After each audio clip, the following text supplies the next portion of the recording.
வாழ்த்தி வணங்குவான். அருள்மிகு இசைக்கம்மன் திருக்கோயில் இரட்டை குளங்களை பார்க்கிறேன். அம்மன் பழனிக்கொடை திருவிழாவும் இந்து சமய மாநாடும் சீரும் சிறப்புமாக நடைபெற்றுக் கொண்டிருக்கும் இவ்வேளையில் மூன்றாம் திருவிழாவாகிய இன்றைய தினம் இந்த சமய மாநாடும் பரிசு வழங்குதலும் சீரும் சிறப்புமாக நடந்து கொண்டிருக்கிறது.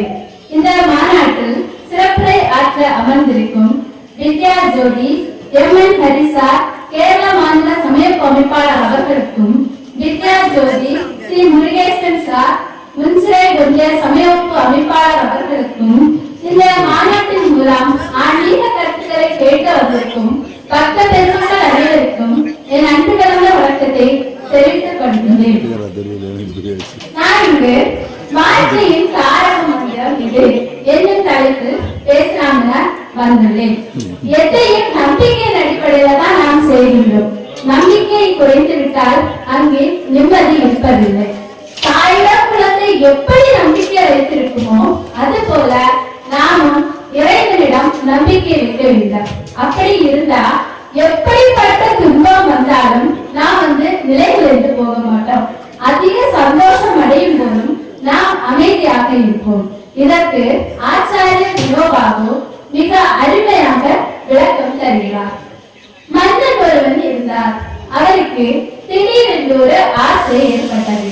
தான் அதிகம் கஷ்டப்படும் பொழுது அந்த கஷ்டத்திலிருந்து விடுபட ஒரு மந்திரத்தை தெரிந்து கொள்ளணும் அப்படின்னு சொன்னா மன்னனுக்கு ஆசையாக இருந்தது.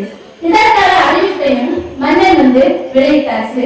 பல்வேறு முனிவர்களும் அவர்களுக்கு தெரிந்த மந்திரத்தை அரசனிட்ட சொல்லியாச்சு.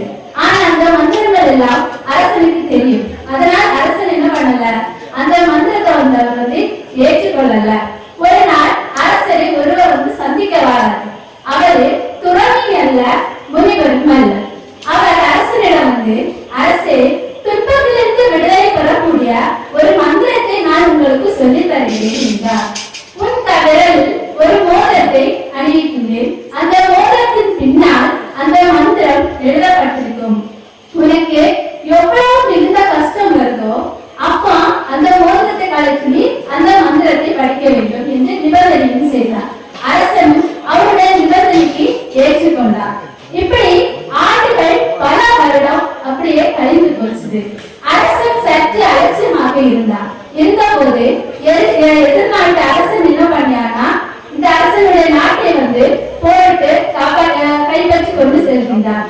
இப்ப போர்க்காலத்திலிருந்து தப்பிச்ச அரசன் என்ன பண்ணியானா காட்டுல ஒழிச்சு நிற்கிறான்.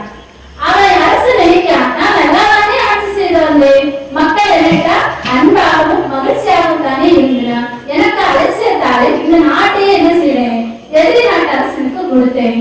அது எதிரி நாட்டு அரசனிட்ட மக்கள் எவ்வளவு விளையாடி கஷ்டப்பட போறார்கள், மானம் போச்சு, இன்னும் உயிர் மட்டி என்னத்துக்கு அப்படின்னு நினைச்சுட்டு அவர் என்ன பண்ண போறாருன்னா தற்கொலை செய்து கொள்ளலாம்னு நினைக்கிறார்.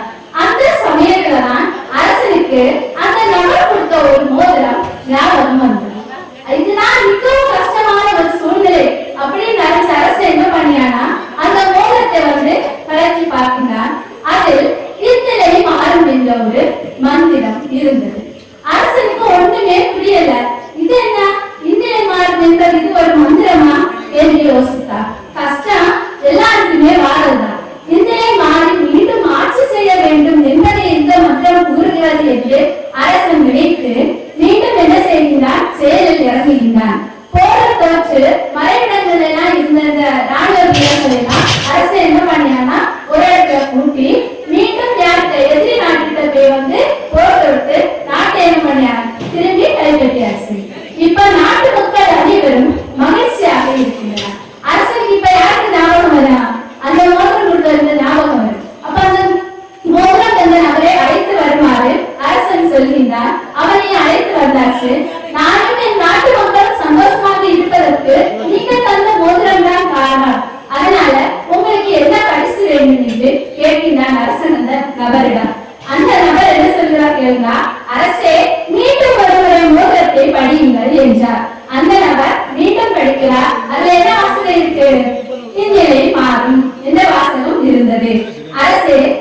என்ன செய்வான்? சோர்வாக இருக்கும். இன்பம் துன்பம் நிரந்தரம் அந்த உலகத்துல இல்ல.